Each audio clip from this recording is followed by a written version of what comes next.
Hi, my name is Luis Wendulain. I'm a composer, orchestrator, and pianist, and today I want to show you how to take this four notes melody into a whole cinematic cue using Vienna Symphonic Library instruments. So, let's check it out.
Let's begin our analysis.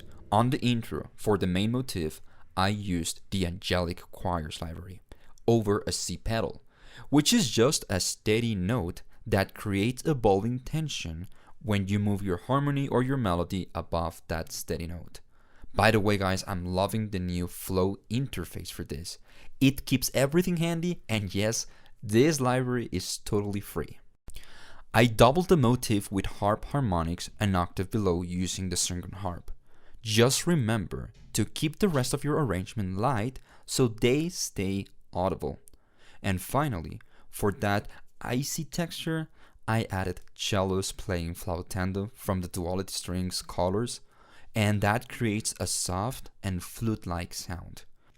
And notice how I kept the harmony to just two notes to keep the vibe soft rather than heavy or muddy.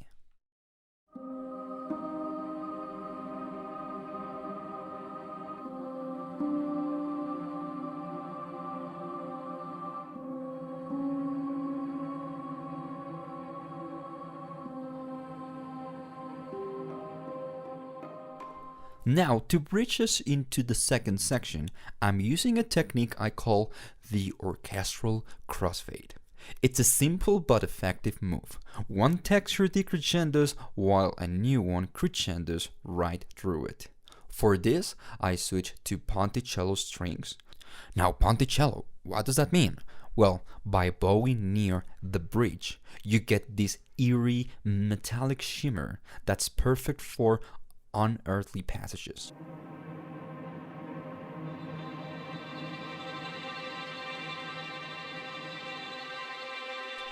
To ground that high-end tension, I brought in the double bass pizzicato from duality strings for a rich and resonant low end.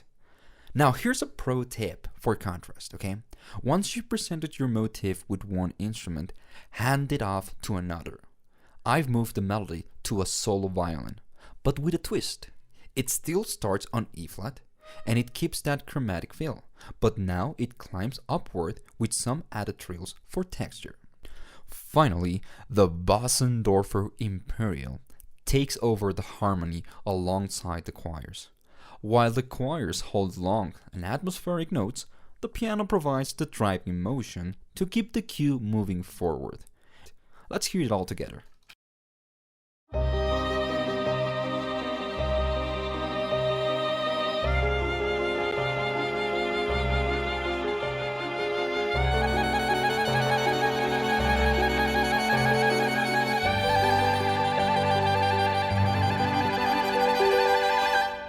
To bridge us into the third section, I used the harp glissando.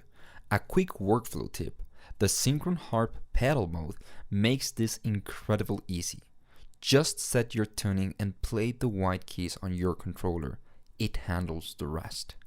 The angelic choirs return with the original motif, but I've added some extra chord tones. If you're stuck on a melody, don't overthink it. Experiment with notes already inside your chord, but always try to sing them first to make sure they feel natural. We're back to that question and answer motion. I've handed the melody to the violin, but notice the jump to a high G. This creates instant tension, not just because of the pitch, but because that G functions as the ninth over an F minor chord. Remember, contrast isn't just about changing instruments. It's about introducing new elements, such as new chords, for example. Below that, the cellos are playing a counter melody. I'm sticking to the lower strings here for that dark heavyweight, and using portamento triggered by my sustain pedal, another great feature of the flow interface. Now let's look at the orchestration here. The cellos and violas are playing in octaves to drive the harmonic motion, along with the second violins. These all come from the newest duality strings ostinatos. I chose this because for this type of ostinatos, you want a sound that is much tighter and more controlled than the standard pizzicatos from the duality strings regular library. As we hit bar 23, the piano doubles the cello register to add a percussive edge. By bar 26, the piano takes our four-note motif and waves in this kind of fast chromatic rounds for added mystery, while the violas and violins takes over the harmonic motion in unison. The Vienna studio choirs pick up that same valse rhythm from the second violins. And a fun fact to end on, I used the Pumarine bell in bar 19.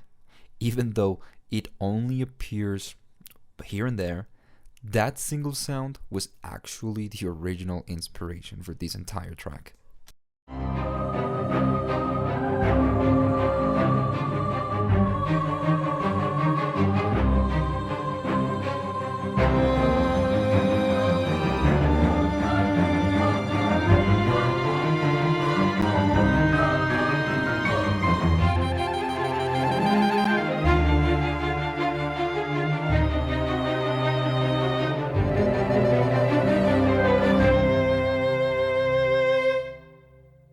To transition to our fourth section, I used the Pumarine again, but this time I used the reverse sample option to create a dark metallic rising effect. Let's listen to it.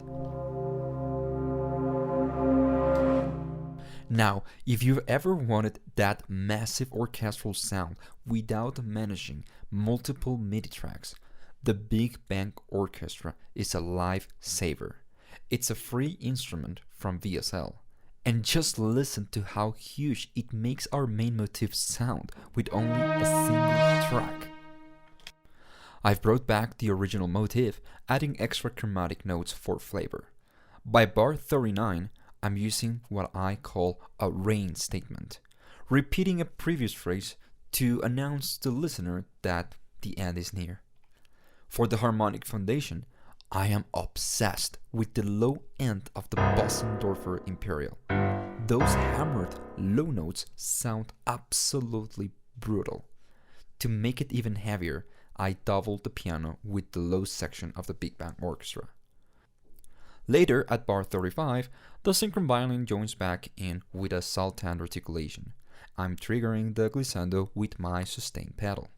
Honestly, guys, the flow interface makes these complex techniques so easy. Finally, I doubled the piano's right hand an octave above with the studio choirs and more Big Bang layers, adding one last burst of chromatism at bar 38 to max out the tension before the end. It's all about layering power while keeping the workflow simple.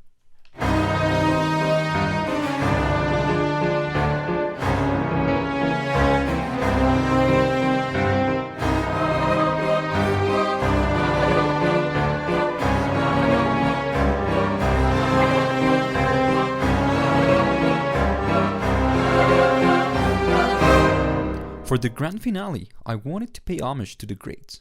To close the track, I used that classic driving phrase you'll hear in Rachmaninoff's music when he alternates chords or octaves between the left and right hands in a powerful descending or ascending motion. At bar 42, the solo violin cuts through with an aggressive G major arpeggio. This is a direct inspiration from the cadenza in Mendelssohn's Violin Concerto in E minor at bar 326. I love using the classical quotes to add a sense of history to a cue. By bar 45, this mini cadenza resolves from a C minor over G to a G major and finally lands home on C minor. To fill out the space and make it feel massive, I brought back the Big Bang Orchestra and the angelic choirs. Now, even though I could have used the full choir. Anyway, for the final point, I used the Bösendorfer Imperial to close with a fortissimo 4-octave C. But here's the best part. The Bösendorfer is one of the few pianos with 97 keys, extending all the way down to a C0. Since our track is in Z minor, I couldn't really miss the chance to use the lowest, most resonant note on the instrument. It creates a ground-shaking depth that you just can't get anywhere else. As the piano rings out, the Pomeranian bells returns, fading into the distance like a funeral toll. And that is how you turn a 4-note chromatic melody into a cinematic cue.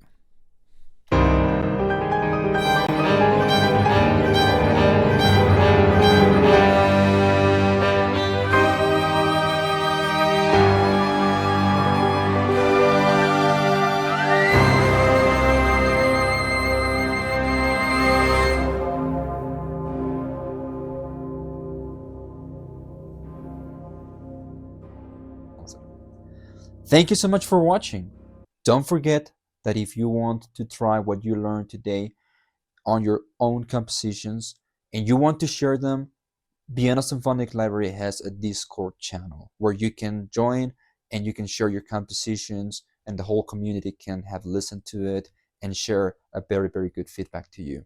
And also don't forget to visit the website so you can check out any free trials or deals that they constantly have. So, see you next time.